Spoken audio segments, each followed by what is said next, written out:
नमस्कार विद्यार्थी मित्रांनो, मी प्राध्यापक दीपक बुधवंत, के.बी. रोहमारे कनिष्ठ महाविद्यालय कोपरगाव आपलं सर्वांचं या 12वी राज्यशास्त्र या व्हर्च्युअल लेक्चरमध्ये मनपूर्वक स्वागत करत आहे.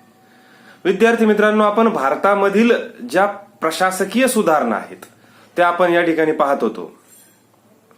भारतातील जे प्रशासन आहे ते सुशासनाकडे घेऊन जाण्यासाठी भारत सरकारने नेमकी काय काय उपाययोजना केलेल्या आहेत ते आपण पाहत होतो. आणि त्यामधली तिसरी जी सुधारणा आहे ती म्हणजे ई प्रशासन किंवा ई गव्हर्नन्स. आज माहिती आणि तंत्रज्ञान क्षेत्रामध्ये जी क्रांती झालेली आहे, माहिती आणि तंत्रज्ञान क्षेत्रामध्ये जी प्रगती झालेली आहे, त्यामुळे आज प्रशासनाला एका वेगळ्या उंचीवर नेण्याचं सामर्थ्य आज मिळालेलं आहे. आज जगभरामधल्या सगळेच जे देश आहेत ते अशा पद्धतीने ई प्रशासन किंवा ई गव्हर्नन्स कडे त्यांची वाटचाल सुरू झालेली आहे. त्या पद्धतीने ते काम करताना आपल्याला दिसून येतात. गेल्या काही दशकामध्ये प्रशासनाचं जे कार्य आहे ते अधिक गुंतागुंतीचं आणि वैविध्यपूर्ण असं झालेलं आहे. नागरिकांच्या सुद्धा शासनाकडून ज्या अपेक्षा आहेत त्या अपेक्षा ह्या जास्त वाढत चाललेल्या आहेत. कैक पटीने त्या अपेक्षा वाढलेल्या आपल्याला दिसून येतात. माहिती आणि तंत्रज्ञान क्षेत्रामध्ये जी प्रगती झालेली आहे त्यामुळं ही जी काही लोकांच्या अपेक्षा आहेत त्या पूर्ण करण्यामध्ये शासनाला कुठंतरी यश मिळतंय असं यातून दिसून येतं. कारण माहिती तंत्रज्ञानामुळे कार्यक्षम पद्धतीने माहिती साठवणं, हवे त्या वेळेमध्ये ती उपलब्ध करून परत देणं, जलद गतीने ती माहिती इकडून तिकडे पाठवणं, माहिती स्वहस्ते जी इकडून तिकडे देण्याची प्रक्रिया आहे ती वेगवान पद्धतीने व्हायला सुरुवात झालेली आहे. आणि त्यामुळं शासनाचा जो कामाचा वेग आहे तो कुठेतरी वाढलेला आपल्याला दिसून येतो. त्यामुळे लोकांना जलद गतीने न्याय मिळतो, त्यांचं कामं लवकर होतात, ती पारदर्शक होतात, भ्रष्टाचाराला वाव राहत नाही, प्रत्येकाची जबाबदारी ठरवून दिली जाते, उत्तरदायित्व प्रत्येकाला त्या ठिकाणी लागू होतं. आणि त्यामुळे शासनाचा कारभार आपल्याला या ठिकाणी सुधारलेला हा दिसून येतो. ज्या ठिकाणी भौगोलिक क्षेत्र खूप मोठं आहे, भारतासारखा देश आहे की ज्याचं भौगोलिक क्षेत्रफळ खूप मोठं आहे, भारताची लोकसंख्या पण खूप जास्त आहे, अशा देशामध्ये ई गव्हर्नन्स म्हणजे या अशा पद्धतीने माहिती तंत्रज्ञानाचा वापर करून शासन चालवणं किंवा सगळी जी माहिती आहे देवाणघेवाण ही या ई प्रशासनाच्या माध्यमातून करणं हे जास्त उपयुक्त ठरताना आपल्याला दिसून येतं. आणि म्हणून भारत सरकारने सुद्धा ई प्रशासन या व्यवस्थेचा स्वीकार हा केलेला दिसून येतो. गेल्या काही वर्षामध्ये राज्य शासन आणि केंद्र शासन यांनी ई प्रशासनाकडे आपली वाटचाल केलेली दिसून येते. त्याचा सगळ्यात पहिला टप्पा म्हणजे त्यांनी सगळी जी कार्यालय होती ती संगणकीकृत केली, सगळीकडे संगणक आणलं, ती संगणक एकमेकाला जोडली, इंटरनेटच्या माध्यमातून ती जोडली. ह्या सार्वजनिक सेवा पुरवत असताना किंवा देत असताना त्यात सुधारणा करण्यासाठी, ही प्रक्रिया अधिक सुलभ होण्यासाठी अनेक स्तरांवर प्रयत्न केलेले दिसून येतात. भारताचं जे ई प्रशासन आहे त्याच्यामध्ये सुरुवातीला भारतातील सगळे जे शासकीय कार्यालय आहे ते संगणकीकृत केले गेले, ते एकमेकाला जोडले गेले, सगळी जी माहिती होती ती अद्ययावत केली गेली आणि आता ती नागरिक केंद्रित, सेवाभावी आणि पारदर्शक झालेली आपल्याला या ठिकाणी दिसून येते. भारत सरकारने हे जे राष्ट्रीय ई प्रशासन किंवा नॅशनल ई गव्हर्नन्स प्लॅन ही जी योजना जी आणली त्याचं जे उद्दिष्ट होतं हे सार्वजनिक सुविधा नागरिकांच्या जवळ घेऊन जाणं हे होतं. म्हणजे नागरिकांना जास्तीत जास्त सोप्या पद्धतीने ही सगळी जी व्यवस्था आहे ही समजली पाहिजे. नागरिकांचे जे प्रश्न आहे, समस्या आहेत त्या सरकारपर्यंत येण्यासाठी किंवा सरकारच्या योजना नागरिकांपर्यंत सहज सोप्या पद्धतीने कशा जातील यासाठी या ई गव्हर्नन्सचा वापर हा केला गेलेला दिसून येतो. हे उद्दिष्ट देशभर पायाभूत सुविधा, इन्फ्रास्ट्रक्चर उभारून जे ग्रामीण भागातला दूरपर्यंतचा जो अविकसित असा जो भाग आहे त्या भागाला सुद्धा जोडणं, मोठ्या प्रमाणावर ज्या नोंदी आहेत त्या डिजिटायझेशन करणं, त्याला डिजिटल करणं आणि असं माहिती जालाचं किंवा इंटरनेटच्या साह्याने ती माहिती सहजासहजी आणि खात्रीशीर पद्धतीने त्याच्या नोंदी उपलब्ध करून देणं. मग आज जो जन्माचा दाखला असेल, मृत्यूचा दाखला असेल, पॅन कार्ड, पासपोर्ट ह्या सगळ्या गोष्टी आज ऑनलाईन पद्धतीने मिळणं शक्य झालेलं आहे. याचं मुख्य कारण म्हणजे शासनाने हे ई गव्हर्नन्स ही जी योजना राबवलेली आहे यामुळे आज या सगळ्या गोष्टी शक्य झालेल्या आपल्याला दिसून येतात. जो ग्रामीण भागातला दूर पार खेडेगावापर्यंत सुद्धा आज ई प्रशासनाने एकमेकांना जोडण्याचं काम हे केलेलं दिसून येतं.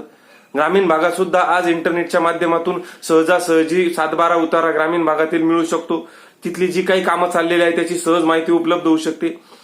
हे सगळं ई प्रशासनामुळे शक्य झालेलं आहे आणि यामुळे प्रशासन जनतेच्या अधिकाधिक जवळ जाताना आपल्याला दिसून येतं.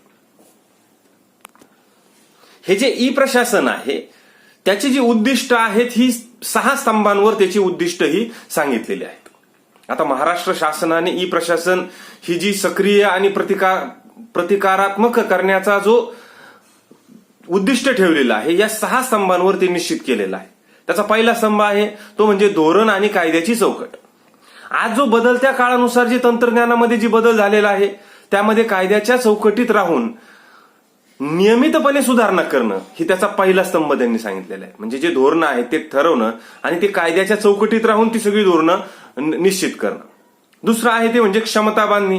म्हणजे जे कार्यालयीन जे प्रत्यक्ष काम करणारे कर्मचारी आहे, कार्यालयीन कर्मचारी आहे, त्यांच्या क्षमता वाढवणं, मग त्यांना योग्य प्रकारे प्रशिक्षण देणं, वेळोवेळी त्यांना नवीन माहिती त्यांना उपलब्ध करून देणं. तिसरा स्तंभ आहे तो म्हणजे वित्त पुरवठा. कुठलंही काम पैशाशिवाय होऊ शकत नाही. म्हणजे वेळेवर आणि पुरेशा प्रमाणामध्ये पैसा उपलब्ध करून देणं, त्याचा पाठपुरावा करणं, अशी एक व्यवस्थित यंत्रणा सुनिश्चित करणं की कार्यालयांना योग्य प्रकारे किंवा जी काही शासकीय कामं चालली आहेत त्यांना योग्य वेळेमध्ये योग्य प्रमाणात पैसा उपलब्ध करून देणं. चौथा स्तंभ आहे तो म्हणजे संस्थात्मक चौकट. ई प्रशासनाच्या योजना निर्माण करून त्याचं निर्देशन म्हणजे त्याला मार्गदर्शन करण्यासाठी प्रशासकीय यंत्रणा विकसित करणं. हे ई प्रशासन जे आहे ते योग्य प्रकारे काम करण्यासाठी त्याला वेळोवेळी जे काही नवीन अपडेट्स येतील त्यासाठी मार्गदर्शन शिबिर आयोजित करणं आणि त्याला योग्य प्रकारे मार्गदर्शन करणं. पाचवा जो स्तंभ आहे ई प्रशासनासाठी एकत्रित पायाभूत सुविधा यंत्रणा उभ्या करणं. त्यासाठी लागणारे जे काही कॉम्प्युटर्स असतील किंवा इंटरनेट असेल, इंटरनेटसाठी लागणारा जो खर्च असेल याची सगळी व्यवस्था करणं. या ई प्रशासनासाठी डेटा सेंटर, सामान सेवा किंवा त्यासाठी मोठे मोठे सर्व्हर्स हे जे काही लागतं राज्यव्यापी एरिया नेटवर्क हे विकसित करणं हे काम हे 5व्या टप्प्यामध्ये येतं. आणि 6वा टप्पा आहे तो म्हणजे समान राज्यव्यापी प्रकल्प. एक सारखा समान राज्यव्यापी प्रकल्प राबवायचा ज्यातून शासकीय विभाग ई टेंडर आहेत किंवा SMS गेटवे, पेमेंट गेटवे इत्यादी ज्या सुविधा आहेत त्या निर्माण करणं आणि त्याच्यामध्ये समन्वय घडवून आणणं. वेगवेगळ्या त्यासाठी एजन्सीजला ते काम देणं आणि त्याच्यामध्ये एक सुसूत्रता आणणं की ज्या सुसूत्रतेच्या माध्यमातून हे जे ई प्रशासनाचं काम आहे ते अधिक चांगलं आणि परिणामकारक होऊ शकेल यासाठी प्रयत्न करणं. हे असे 6 स्तंभांच्या आधारावर महाराष्ट्र शासनाने ई प्रशासनाची उद्दिष्ट हे निश्चित केलेली आहे.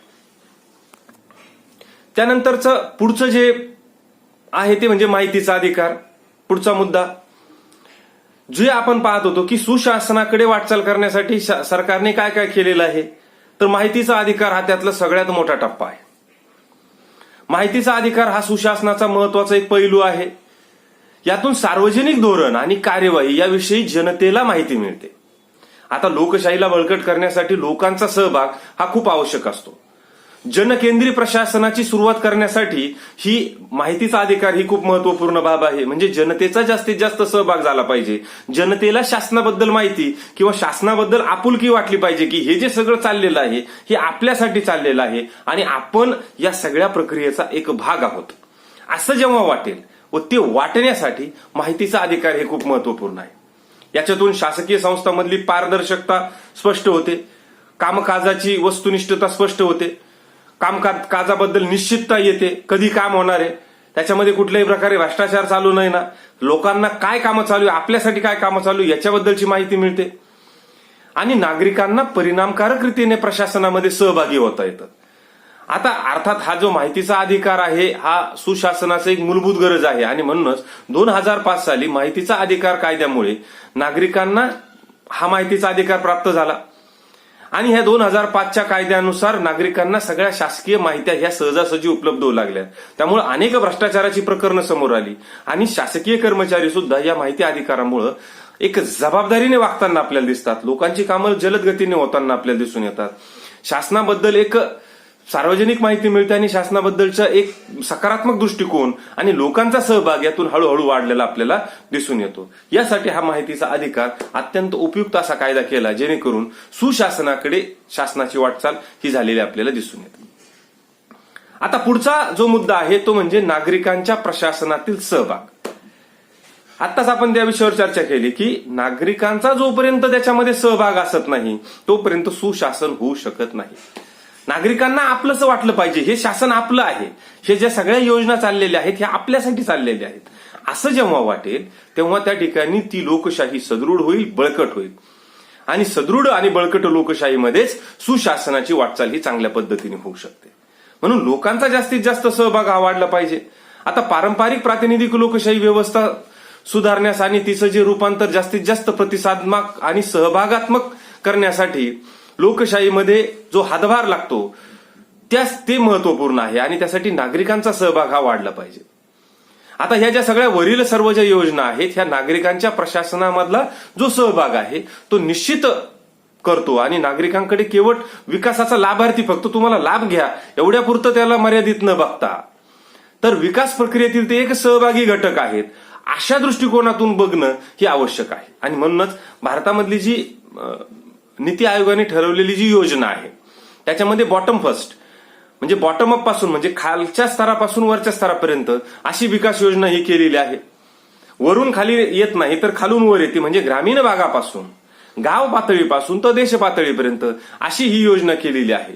आणि याच्यामध्ये नागरिकांना जास्तीत जास्त सहभागी करून घेण्याचा प्रयत्न हा केला जातो. नागरिकांना प्रभावित केलेली जी साधन संपत्ती आणि नियंत्रण करण्याचा विकासाबाबत निर्णय घेण्याचे कार्यपद्धतीमध्ये दृष्टिकोनामध्ये बदल झालेला आपल्याला दिसून येतो. नागरिकांना स्वतःच्या भवितव्याविषयी निर्णय घेण्याचा कायदेशीर अधिकार आहे. राज्यघटनेने आपल्याला तो अधिकार दिलेला आहे. प्रत्येक व्यक्ती ही स्वतःचा निर्णय घेऊ शकते आणि देशाच्या निर्णयामध्ये ती भाग घेऊ शकते.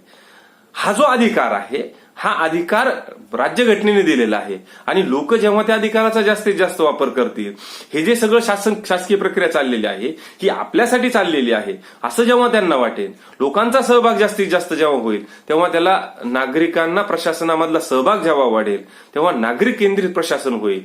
त्यावेळेस खऱ्या अर्थानं तिथं सुशासन झालं असं आपण म्हणू शकतो. अशा पद्धतीने ही सुशासनाची योजना ही केलेली दिसून येते. या पुढील मुद्दा आपण पुढील लेक्चरमध्ये व्हर्च्युअल लेक्चरमध्ये पाहणार आहोत. तोपर्यंत विद्यार्थी मित्रांनो आपण घरी राहा, सुरक्षित राहा, अभ्यास करत राहा. धन्यवाद.